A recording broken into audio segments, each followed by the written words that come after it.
Most watches that are running eInk on the market aren't technically smartwatches. Watches like the Sony FezWatch, the FezWatch U, the Epson Smart Canvas, and the Seiko Spirit are actually just watches with eInk screens. There are a few exceptions to this, like the Sony Smartband Talk that has some smart capabilities, and the Watchy, the DIY device that hasn't even really been released. Which brings us to today's feature, the Fossil Hybrid HR eInk Smartwatch. Now what is interesting about this is that it's using the glass face and it has all the markings around the side, but you'll notice that it's not actually using an eInk screen as the front to tell time.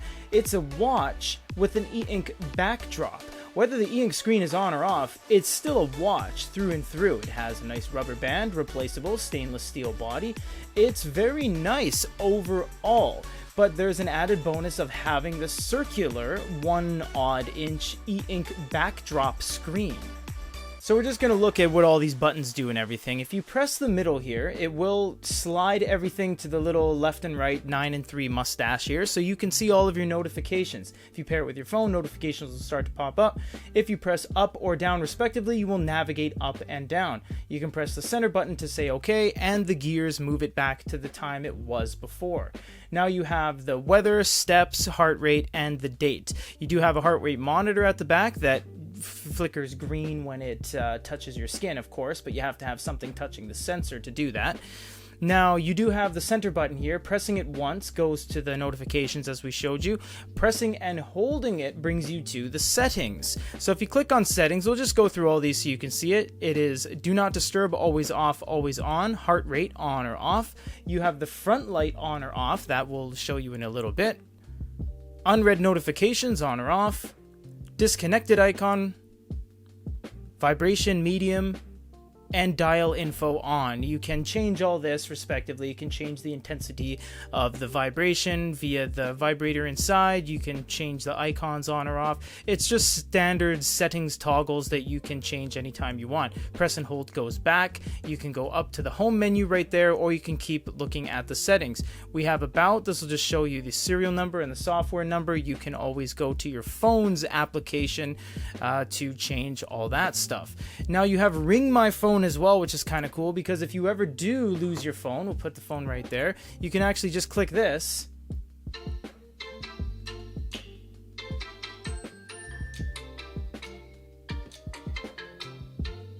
and you can stop it respectively. And that's really cool, because even if your phone is on manner mode, which this is, it will still ring the phone. You have a few more things here. You have Connect Challenge. This will just move you over to the application on your phone. It'll say check the app and join the challenge from there. You have Commute Time. It's another little thing you can do. You can control your music. No, this doesn't have speakers, so it will be a music control for your phone.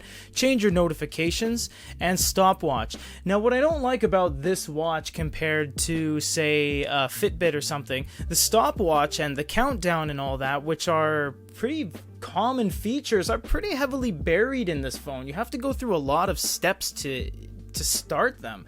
And I like how when you have a Fitbit, you just click one or two things and swipe and you're there. This one requires a lot more work to do very simple things. You have your weather, you have your wellness, which is if you're doing, workout times or you're lifting weights. Pressing the top button once brings you to all of your stats for today. So how many calories you've burned. I've burned a whopping 1 calorie walking over to the office here. And you have your heart rate. It'll measure you, but you have to have it on for that. We're not wearing it right now.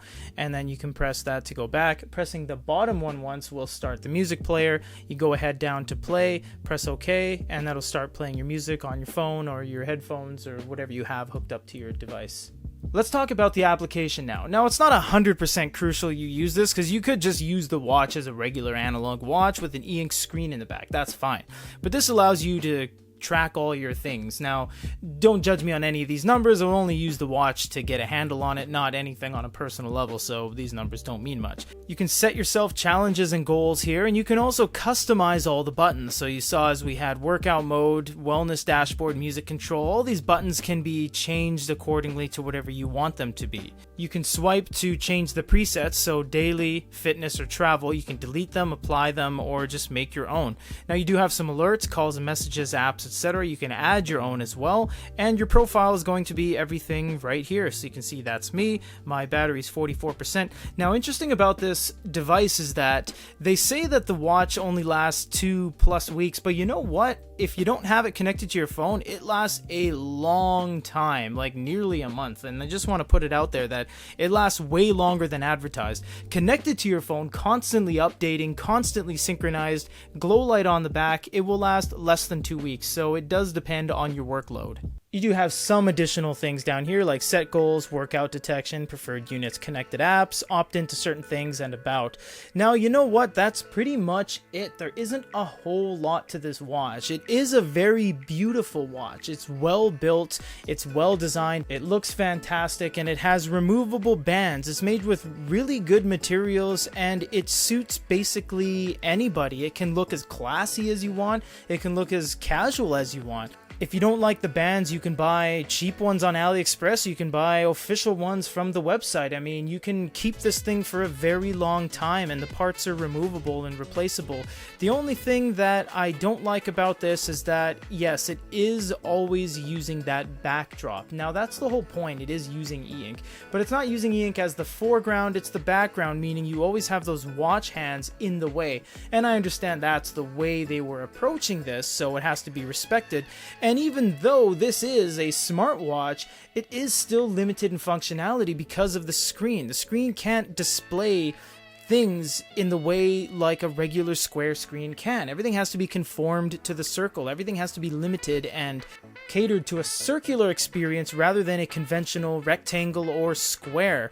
So in that regard, even though this is one of the most function-heavy smartwatches around that is running eInk, it's still not 100% there. Now, there are some other devices like the Watchy, which we mentioned earlier, but that thing seems to be a little bit vaporware because nothing's really come of it and it hasn't been released thus far. Hope you enjoyed this small review of the Fossil HR Hybrid. If you guys have any other questions, comments, or concerns, let us know. For GoodyReader.com, this is Peter.